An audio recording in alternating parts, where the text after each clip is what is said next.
los cineclubs fueron lugares para difundir documentales y cintas prohibidas. Hoy en Venezuela ocurre lo propio con la irrupción de innumerables espacios alternativos independientes, cuyas pantallas buscan llenar el vacío de sentido, brindando la difusión a las propuestas invisibilizadas por el macartismo del siglo XXI. De tal forma, hoy atestiguamos el alumbramiento de un nuevo lugar de referencia para las imágenes disidentes en la Plaza Jardín de Café Arábica y de OC, bajo el apoyo de instituciones sólidas como Bolívar Films, Circuito Gran Cine y la Escuela Nacional de Cine. A tal efecto, los promotores de la iniciativa tuvieron la gentileza de invitarme a curar la función inaugural de su emprendimiento, dándole un espaldarazo al pensamiento libre de la ciudad. Agradezco el gesto y acepto la responsabilidad como una manera de honrar al gremio de la crítica y a los cinéfilos despiertos de Caracas, quienes semanalmente descubren motivos y razones audiovisuales para seguir soñando con el futuro del séptimo arte en un tiempo de dificultad e incertidumbre. Por tal motivo, decidimos seleccionar un título a la altura de las expectativas de los espectadores acuciosos y conscientes del país. La ocasión amerita divulgar la segunda obra maestra de Paweł Pawlikowski después del éxito rotundo de Ida. Nos encontramos y reencontramos entonces alrededor del genio de uno de los últimos autores herederos de la mejor tradición de las vanguardias europeas. Su más reciente largometraje, Cold War, que ustedes acaban de disfrutar, nos invoca y nos convoca en un lugar cálido, abriendo ventanas a nuestra percepción más profunda de los problemas históricos de la humanidad. En el film sentimos la cercanía de un relato de amor imposible, aquejado por el drama del exilio, por el trauma de la división, por la tragedia del socialismo real, por la cacería de brujas y por la imposición de los dogmas soviéticos. Estamos en la Polonia de la influencia stalinista de los años 50, donde los hombres y las mujeres deben complacer a las autoridades del régimen, so pena de sufrir el desarraigo, la exclusión, la condena o el simple confinamiento. En realidad, se vive como en una prisión burocrática y monocorde, filmada en blanco y negro, en un marco de 4/3 como el que acaban de disfrutar. A las claras, la fotografía quiere rendir tributo al legado de Henri Cartier-Bresson con sus imágenes paradójicas de felicidad y depresión a través de un filtro entre documental, expresionista y melancólico. El otro Bresson, llamado Robert, se palpa a la distancia de las señas de identidad de la puesta en escena. Puedo distinguir, Robert Bresson, aprovecho para compartir aquí una recomendación, títulos indelebles de su filmografía que guardan relación con el caso sobre todo de Pickpocket y de la película Mouchette, películas que también podemos compartir por acá.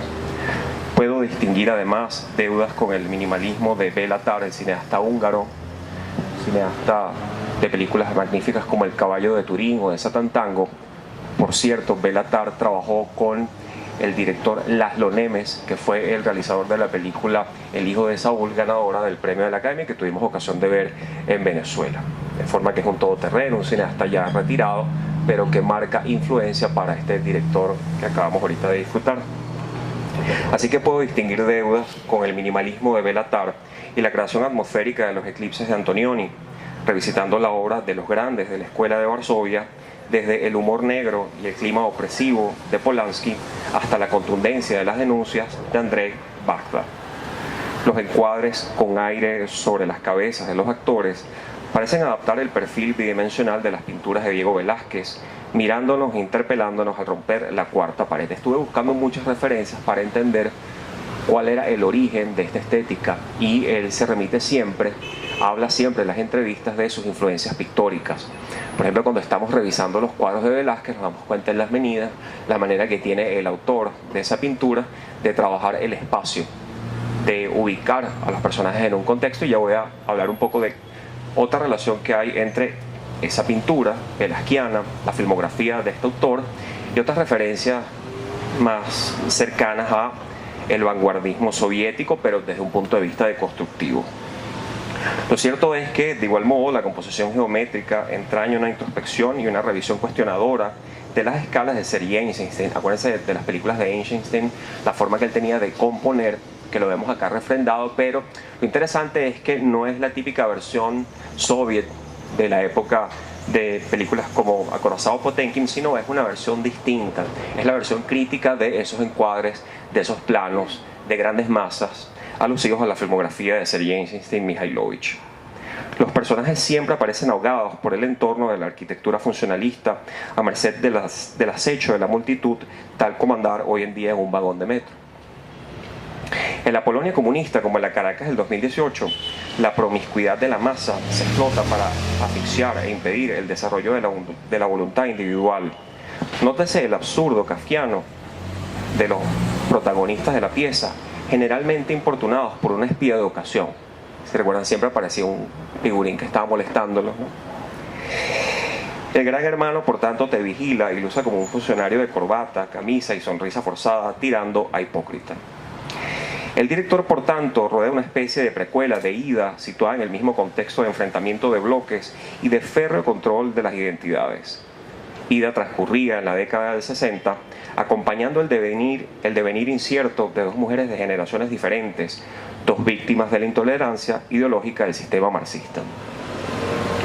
La novicia rebelde de aquella película intentaba saltarse el moño y salir a ver el mundo fuera de la caja del convento. Al final, ante el derrumbe de absolutamente todo, la chica prefería mantener el hábito en una fase de huida, de conservar sus principios, pero cargando con la pesada maleta de unos recuerdos conflictivos. Actualmente, miles de compatriotas emprenden el camino de ida por la frontera, apostando a una lotería casi extrema.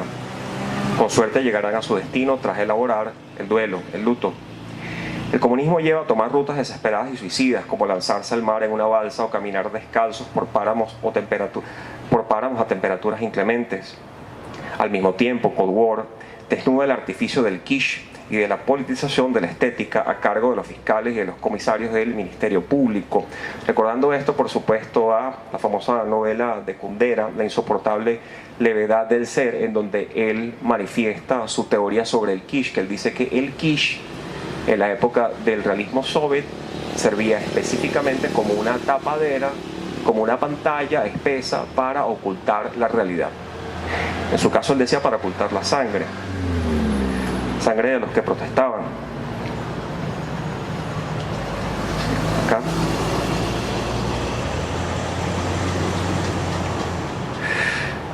La visión popular de la cultura en la Polonia comunista es un cúmulo de postales eslavas diseñadas, por tanto, para ocultar la verdad. Es lo que estamos viendo acá. Es cuando el folclore se utiliza como arma del realismo social degradado. Por ello el fascismo, ahora las concentraciones de músicos nacionalistas y patrioteros. Al respecto, les quisiera recomendar, ya que estamos acá en un espacio de difusión cinematográfica, que cuando tengan un tiempo vean un documental que está disponible en una página que es políticamente incorrecta, que es una página de descarga de películas gratuitas que se llama Genula, que dicen por ahí que es el Netflix de los pobres. Yo les recomiendo que se lleguen ahí y que se vean un magnífico documental que creo que interpela la realidad venezolana ahorita bajo el título de Hollywood Hitler, ¿sí? Que es toda la manipulación que hubo durante la época nazi con respecto al cine y de cómo ese cine, caramba, tiene o guarda parentesco con ciertas producciones patrioteras y nacionalistas que hemos visto crecer o que hemos visto ser producidas en esta época. Así que es interesante como dato en este contexto del que estamos hablando ahorita. A propósito de lo que acabo de elaborar, realismo social en el cine. En contraste, voy a retomar por aquí la idea de Cold War, expresa las dimensiones dicotómicas de la canción rural, sintetizando una belleza interpretativa que es opacada y cuadriculada por los intereses de la nomenclatura. No sé si les ocurrió lo mismo que a mí cuando estaba viendo esta película, que primero yo quedé sojuzgado por la belleza de la interpretación de la música de este país, pero al mismo tiempo me dolía, me afectaba que fuese manipulada con intereses políticos. Creo que es lo que pasa en esta película y de sus sentimientos encontrados está hecha esta magnífica representación audiovisual.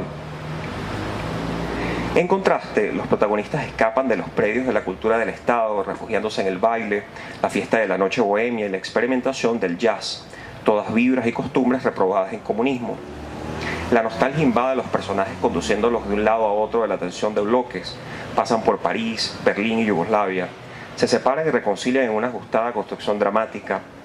Él es el complemento psicológico de ella. En su alianza se funden el deseo con la academia, la racionalidad con la locura, la madurez con la eterna adolescencia, la espectralidad con el anacronismo.